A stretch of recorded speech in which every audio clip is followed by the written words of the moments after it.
Bismillahirrahmanirrahim.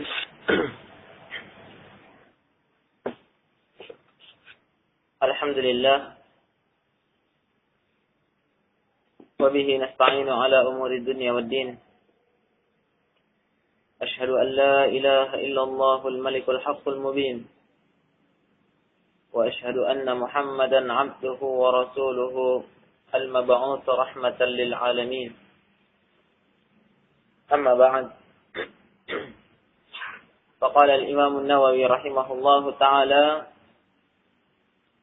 في الحديث السابع عشر عن أبي يعلى شداد ابن أوس الداري شداد ابن أوس رضي الله تعالى عنه عن رسول الله صلى الله عليه وعلى آله وسلم قال إن الله كتب الإحسان على كل شيء فإذا قتلتم فأحسنوا القتلة وإذا ذبحتم فأحسنوا الذبحة وليحد أحدكم شفرته وَلْيُرِحْ ذَبِيحَتَهُ Rawahu Muslim. Berkata Imam An-Nawawi rahimahullahu taala di dalam Al-Arba'in An-Nawawiyah di dalam hadis yang ke-17. Kata beliau dari Abu Ya'la. Abu Ya'la kunyahnya seorang sahabat yang mulia. Nama beliau adalah Shaddad ibn Aus radhiyallahu taala anhu.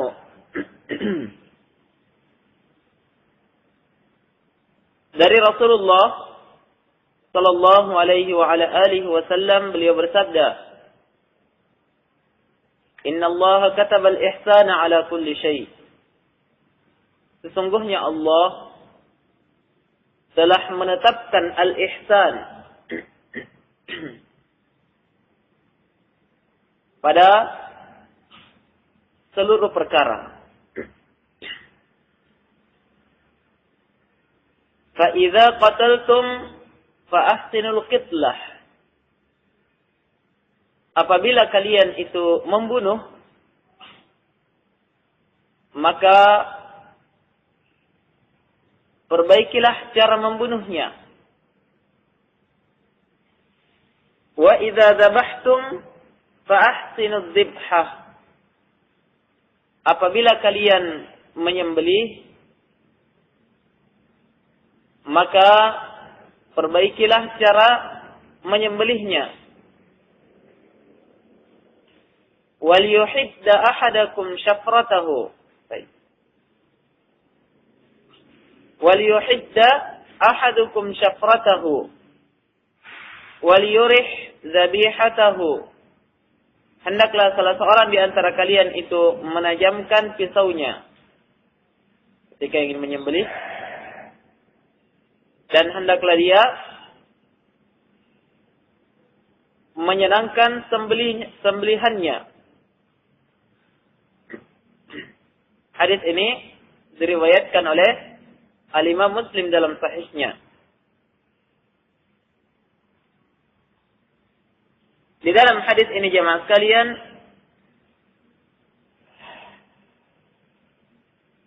terdapat faidah dari faidah yang sangat agung, faidah yang sangat bermanfaat bagi kaum muslimin.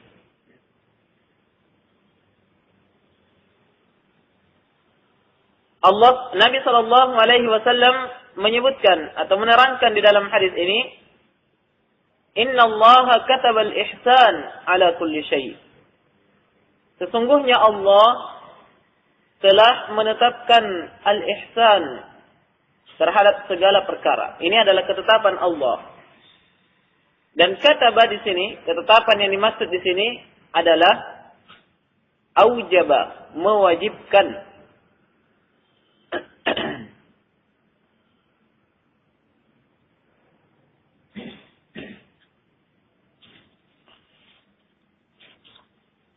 Mewajibkan apa?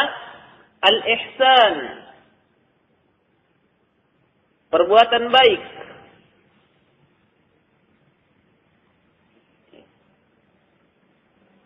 Ala kulli syai', atas segala sesuatu.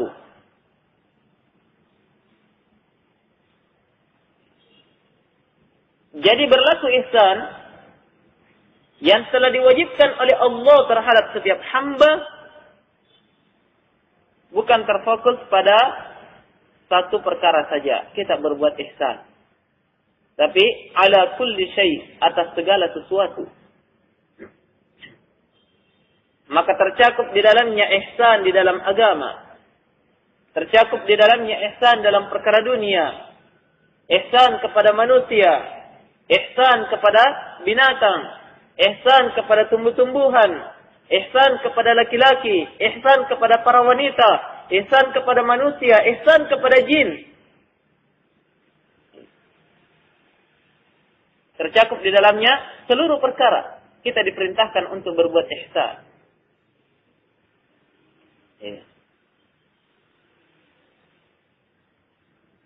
Maka dari itu jemaah sekalian, hadis ini adalah dalil yang sangat tegas menunjukkan wajibnya ihsan itu. Dan al-ihsan itu sendiri maknanya adalah berbuat baik. Adapun bentuk ihsan kepada Allah, mengerjakan perintah, menjauhi larangan Allah Subhanahu wa taala. Itu ihsan kepada Allah Subhanahu wa taala.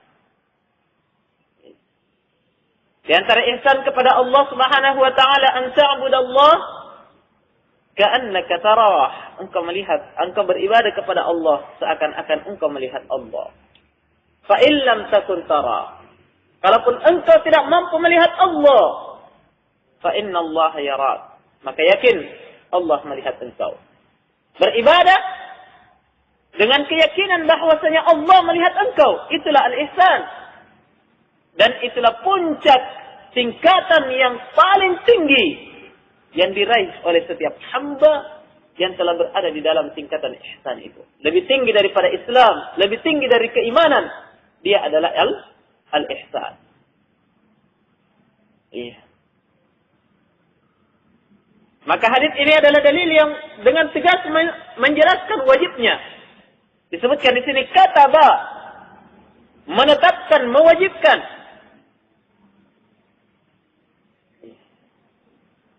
Dan ketetapan yang telah ditetapkan oleh Allah Subhanahu wa taala terhadap seorang hamba, yang diperintahkan dan diwajibkan oleh Allah terhadap kepada hamba-hamba Allah Subhanahu wa taala, itu ada dua bentuknya. Kitabatun syar'i dan kitabatun kauni.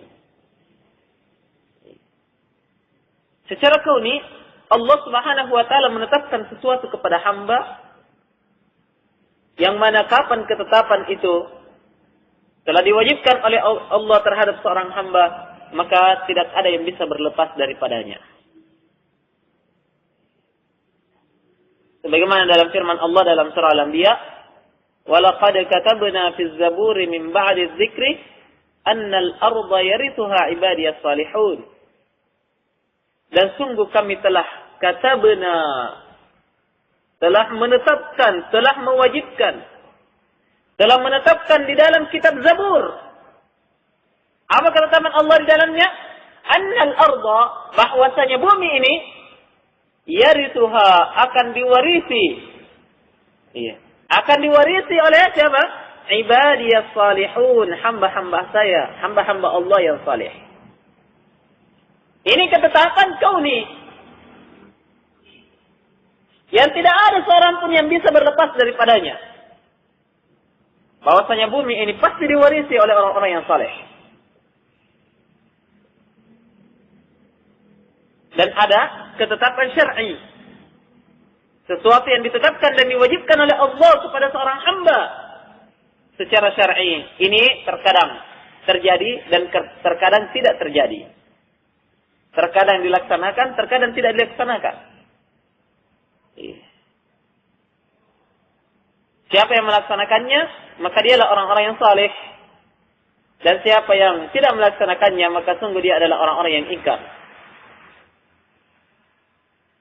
Hal yang seperti ini, seperti dijelaskan oleh Allah Subhanahu wa taala di dalam surah Al-Baqarah, "Kutiba 'alaikumul qital wa huwa kurhul lakum." Kutiba, telah ditetapkan, telah diwajibkan atas kalian al-qital, peperangan. Wa huwa kurhul lakum, sementara itu kalian tidak senangi. Tapi wajib, maka ada yang berangkat berperang ketika ada syariat perang yang syar'i, dan ada juga yang tidak mau berangkat dari kalangan orang-orang munafikin dan para penakut.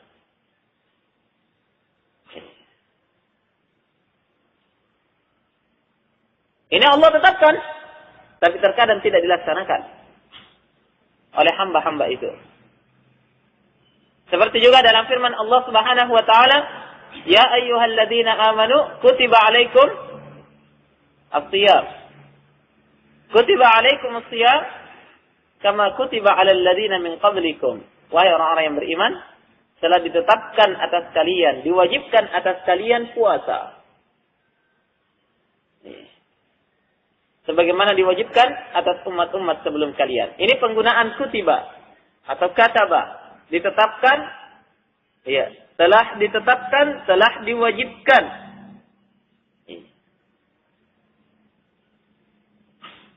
Seperti juga disebutkan dalam firman Allah Subhanahu wa taala, "Inna sholata kanat 'alal mu'minina kitaban mawquta." Sesungguhnya salat itu terhadap orang-orang yang beriman, apa itu? Kitaban. Suatu ketetapan mauquta yang sudah ada waktunya ditetapkan oleh Allah Subhanahu wa taala. Seluruhnya ini makna-makna penetapan di sini kembali kepada satu makna, yaitu apa? Kewajiban yang telah ditetapkan oleh Allah Subhanahu wa taala terhadap hamba-hambanya. Dan di dalam ayat ini Nabi SAW bersabda, "Innallaha katabal ihsana ala kulli syai'." Sesungguhnya Allah Subhanahu wa taala telah menetapkan, telah mewajibkan al-ihsan terhadap segala sesuatu.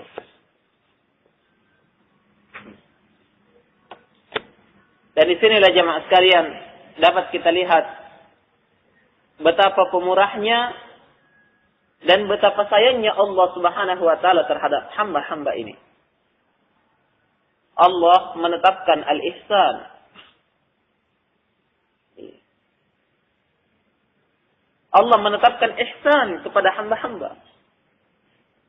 Karena Allah senang terhadap hamba. Karena Allah Subhanahu wa taala Maha lembut, Maha bijaksana terhadap hamba-hambanya. Maka dari itu Allah menetapkan al-ihsan itu. Mewajibkan al-ihsan terhadap diri setiap hamba.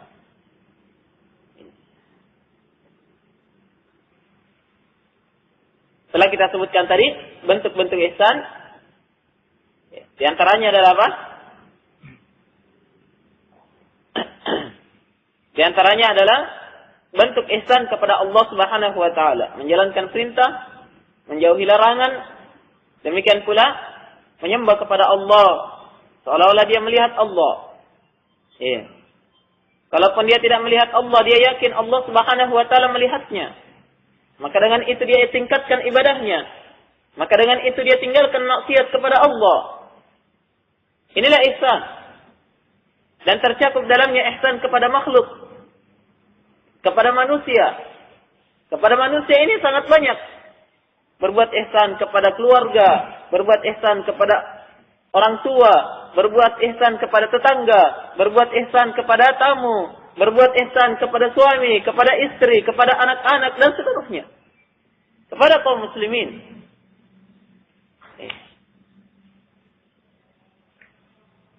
Demikian pula berbuat ihsan kepada hewan-hewan. Berbuat ihsan kepada lingkungan dan tumbuh-tumbuhan. Sangat banyak jemaah sekalian lingkupan daripada ihsan ini. Maka dari itu Nabi jelaskan dalam bentuk yang paling umum. Ya, ala kulli syai, atas segala sesuatu. Ihsan atas segala sesuatu. Bukan pada satu perkara saja. Bukan ihsan pada perkara agama. Sementara dalam keduniaannya dia berbuat jahat. Atau dia berbuat ihsan di dalam kehidupan dunianya. Sementara dalam kehidupan agamanya, dia adalah orang yang paling bejat di mata Allah Subhanahu wa ta'ala.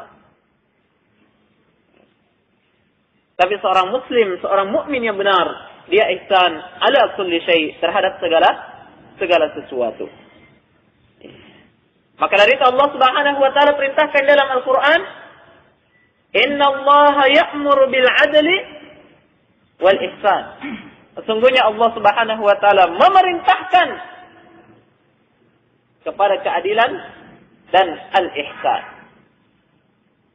Dalam ayat yang lainnya Allah Subhanahu wa ta'ala berfirman, wa ahsinu innallaha yuhibbul muhsinin. Berbuat ihsanlah kalian, berbuat baiklah kalian. Sungguhnya Allah Subhanahu wa ta'ala cinta kepada orang-orang yang berbuat baik, kepada orang-orang yang berlaku ihsan. Sangat banyak ayat yang menunjukkan tentang wajibnya ini jemaah sekalian. Maka dari itu tidak boleh tidak, harus kita usahakan di dalam kehidupan kita pada setiap harinya adalah berbuat ihsan, berbuat ihsan. Apa saja yang bisa dilakukan, maka lakukan. Iya. Nabi sallallahu alaihi wasallam bersabda, "Man istata'a minkum ay yanfa'a akhahu falyaf'al." Siapa di antara kalian yang mampu untuk memberikan manfaat kepada saudaranya, maka hendaklah dia lakukan. Hendaklah dia lakukan. Siapa yang mampu berbuat ihsan, memberikan manfaat kepada saudara, lakukan. Bukan sekadar menjatuhkan, bukan justru menjatuhkan saudara. Tapi diperintahkan untuk berbuat ihsan, memberikan manfaat. Dan inilah orang-orang yang berberkah. Tatkala dimanapun dia berada, dia mampu memberikan manfaat kepada orang lain, kepada agamanya dan kepada saudara-saudaranya. Iya. Maka dari itu, di dalam Al-Quran, Allah Subhanahu wa ta'ala menyebutkan perkataan Nabi Isa alaihi salatu wassalam. Iya. Tatkala dikatakan, waja'alani mubarakan aynama kuntu. Dan Allah Subhanahu wa ta'ala menjadikan saya mubarak, orang yang berberkah dimanapun saya berada. Kata Imam Ibnu Qayyim rahimahullah ta'ala, makna daripada mubarak di sini adalah mualliman, senantiasa memberikan ilmu, senantiasa memberikan manfaat, senantiasa memberikan bantuan, aina ma kuntu, dimanapun saya berada. Ini orang-orang yang berberkah kehidupannya. Ini keharusan bagi kita jemaah sekalian. Sadari perkara ini. Berbuat ihsan terhadap segala sesuatu adalah kewajiban bagi kita. Iya. Dan berbuat ihsan kepada manusia, iya, itu terkadang datang dalam bentuk perkara yang wajib. Terkadang juga datang dalam bentuk perkara yang sunnah, yang mana sunnah ini sangat didorong padanya. Al-ihsan kepada manusia dalam bentuk, iya, yang merupakan kewajiban. Di antaranya wajibnya seorang anak berbuat ihsan kepada orang tua. Ini wajib, ihsannya wajib. Seorang istri terhadap suami, seorang suami terhadap istri, wajib berlaku ihsan. Demikian pula jemaah sekalian berbuat ihsan kepada tamu, berbuat ihsan kepada keluarga, menyambung silaturahim, berbuat ihsan kepada tetangga. Ini kewajiban. Ada juga, terkadang juga, iya, perilaku ihsan ini datang dalam bentuk sunnah yang ditekankan. Seperti, iya, dalam bentuk sedekah, yang merupakan sedekah sunnah. Bukan sedekah wajib atau zakat. Tapi dia adalah sedekah sunnah. Ya, ini perbuatan ihsan, ya, ini perbuatan ihsan, tapi dia bukanlah sebuah kewajiban. Jelas ini, ikhwah? Ini sedikit penjelasan tentang al-ihsan. Jadi di antara faedah hadis ini bahwasanya Nabi Shallallahu Alaihi Wasallam menyebutkan bahwasanya al-ihsan itu adalah perkara yang wajib terhadap setiap hamba. Iya, karena Allah Subhanahu Wa Taala menetapkannya secara syar'i dengan ketetapan yang sangat kuat.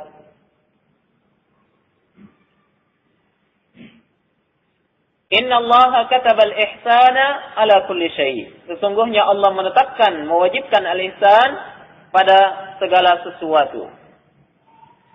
Setelah Nabi menjelaskan perkara ini, jadi Nabi menyebutkan secara global, ala kulli syai, ihsan itu terhadap segala sesuatu, terhadap segala perkara. Iya. Kemudian Nabi menyebutkan contoh setelahnya. Iya. Ada dua contoh yang disebutkan oleh Nabi di sini dari bentuk ihsan. Kata Nabi sallallahu alaihi wasallam, "Fa idza qataltum fa ahsinul qitlata." Apabila kalian membunuh, maka perbaiki cara membunuhnya. Berbuat ihsan tatkala kalian membunuh. Yang dimaksud membunuh di sini adalah membunuh manusia yang harus dibunuh.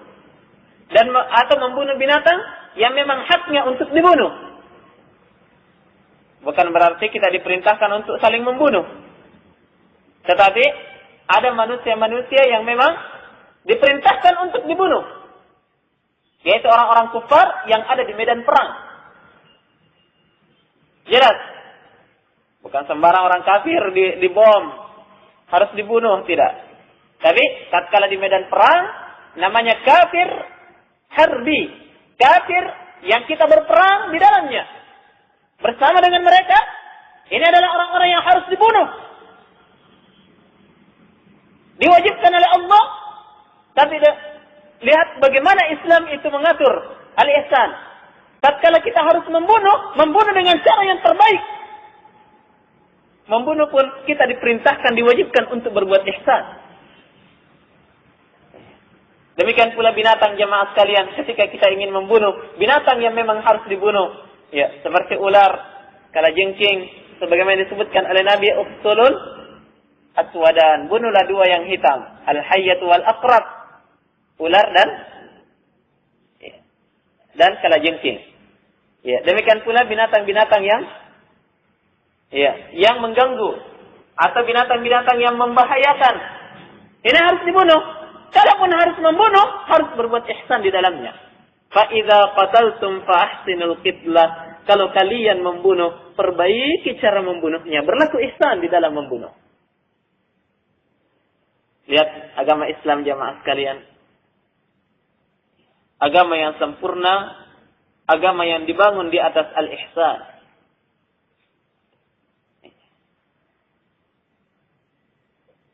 Terkadang kalau kita berlaku ihsan kepada orang dalam keadaan tenang seperti ini, memberikan sedekah, memberikan bantuan, menunjukkan jalan, membantu dengan pikiran, terkadang orang mengatakan wajar.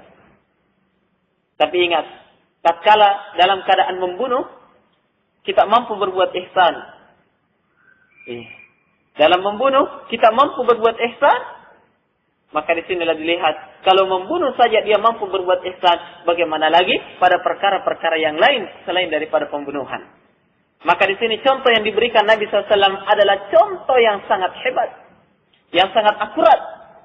Iya, diberikan contoh yang paling tinggi, maka di bawahnya itu pun akan ikut. Jelas ini? Iya. Diberikan contoh membunuh.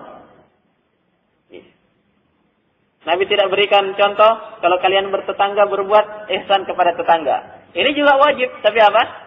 Ya, ada yang lebih hebat dari itu. Kapan seorang sudah sampai pada tingkat itu, berarti di bawahnya dia telah melaluinya. Ya. Membunuh, perkara yang sangat jelek, tapi di dalam peperangan itu adalah sebuah kewajiban. Ya. Membunuh, itu adalah perkara yang diharamkan oleh Allah. Tapi pada binatang-binatang yang mengganggu dan binatang yang disyariatkan untuk dibunuh, Allah Subhanahu wa ta'ala tidak mengharamkan perkara tersebut. Tapi ingat, berlaku ihsan.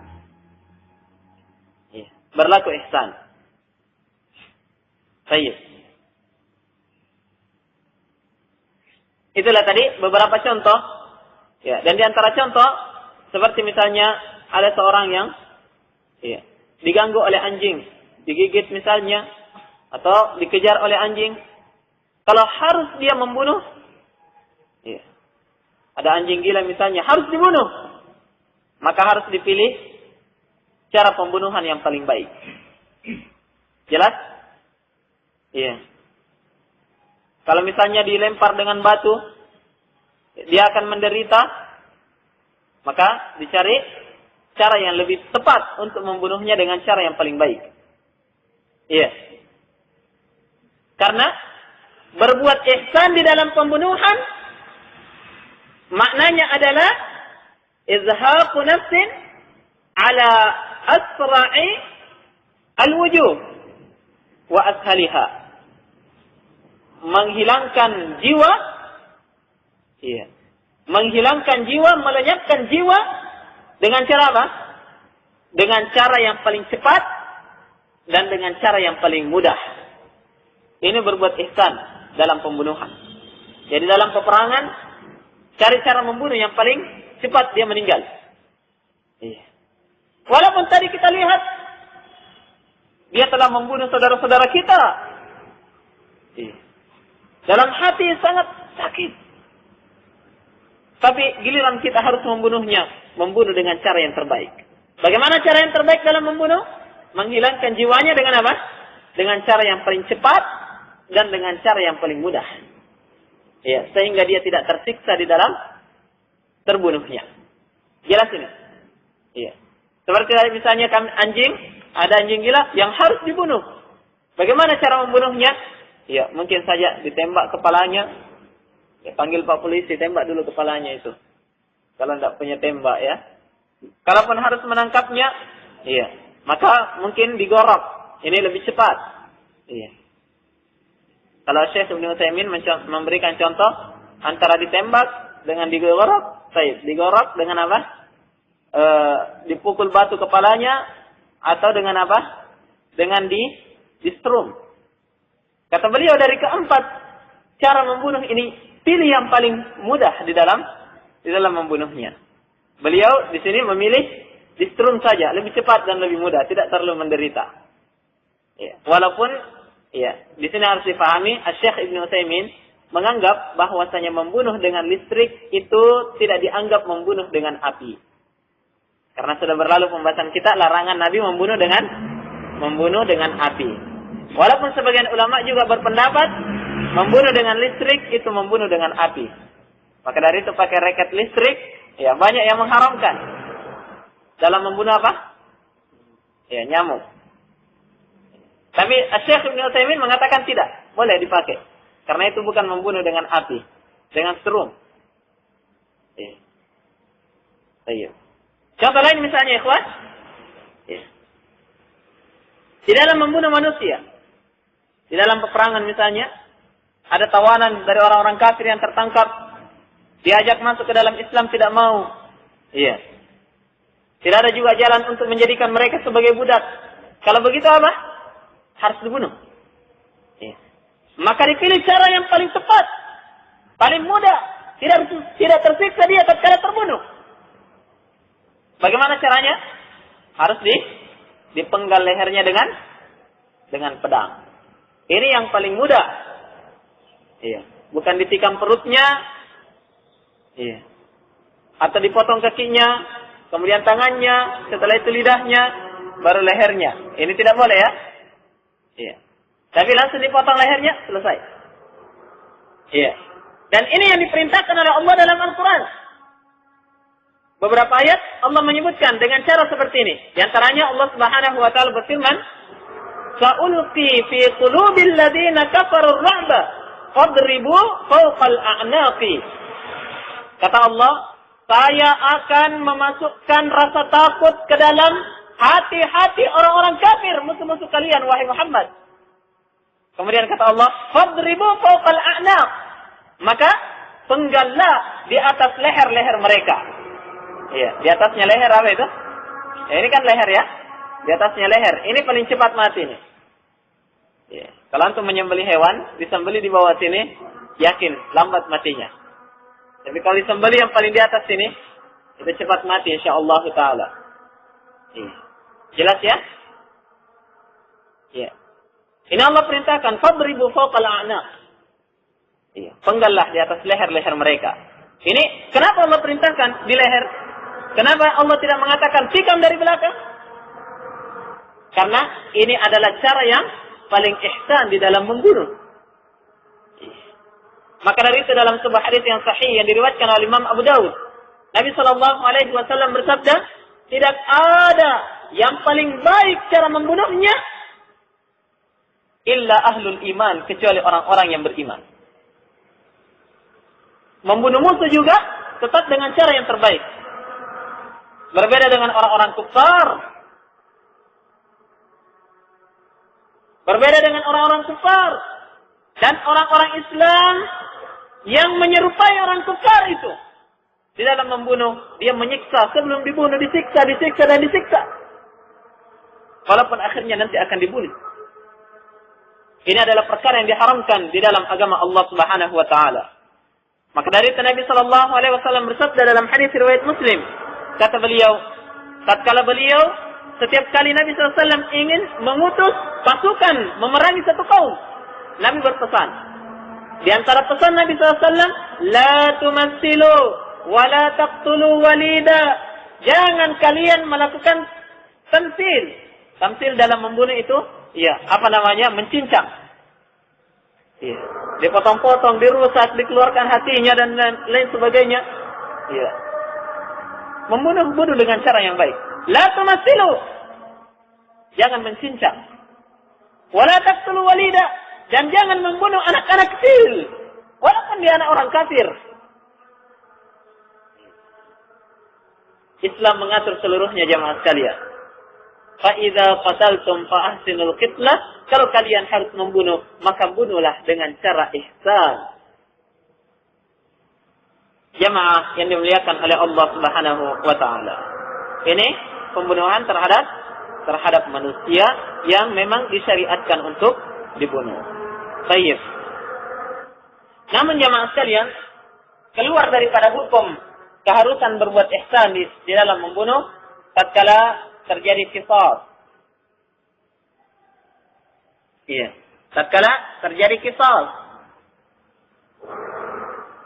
Mengqisas orang-orang yang melakukan pelanggaran di dalam syariat Islam itu harus dilakukan pula, iya, cara yang seperti itu. Iya. Karena di dalam Al-Quran Allah Subhanahu wa taala telah menetapkan. Kata Allah Subhanahu wa taala, al-'ainu bil-'aini wal anfu bil-anfi. Wal juruhatu qisas. Mata yang dihilangkan harus dibayar dengan mata. Hidung harus dibayar dengan hidung. Ya, dan pada luka-luka itu ada qisas. Di mana saja dilukai, di situ harus diqisas, dilukai juga seperti itu. As-sinnu bis-sinni sebelumnya ya, as-sinnu bis-sinni. Gigi harus dibayar dengan gigi. Mematahkan gigi orang harus dipatahkan giginya. Kalau ada orang yang membunuh dengan cara menganiaya, dia pun harus dibunuh dengan cara dianiaya sebagai qisas terhadapnya. Jelas? Maka dari itu dalam sebuah kisah, tatkala ada orang Yahudi yang membunuh seorang anak wanita dari kaum muslimin. Dia letakkan kepalanya di atas batu, kemudian dia pukul dengan batu besar. Tatkala ada sahabat yang mendapatkan wanita tersebut, ditanya siapa yang membunuh, dia tidak mampu lagi untuk bicara. Ditanya siapa yang melakukan ini, tidak mampu lagi bicara. Ditanya namanya, mungkin sahabat itu melihat ada barusan lewat orang, si fulan, bukan, si fulan, tidak, si fulan, iya. Maka Nabi SAW memerintahkan untuk mencari orang Yahudi tersebut. Kemudian Nabi pun memerintahkan diletakkan kepalanya di atas batu, kemudian dipukulkan batu di atas kepalanya sampai dia meninggal, sebagaimana yang dilakukan terhadap anak wanita tersebut. Ini kisah keluar daripada hukum ini. Kenapa? Karena ini adalah keadilan yang ditetapkan oleh Allah Subhanahu wa taala.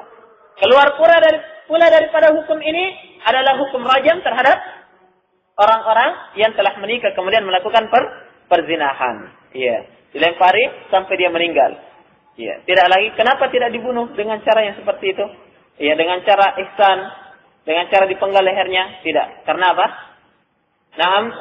Ya, karena ini adalah hukum yang ditetapkan oleh Allah, harus pembunuhannya seperti itu. Dan itulah cara yang terbaik di dalam pembunuhan terhadap mereka. Allahu a'lam. Subhanakallahumma wa bihamdik, asyhadu an la ilaha illa anta,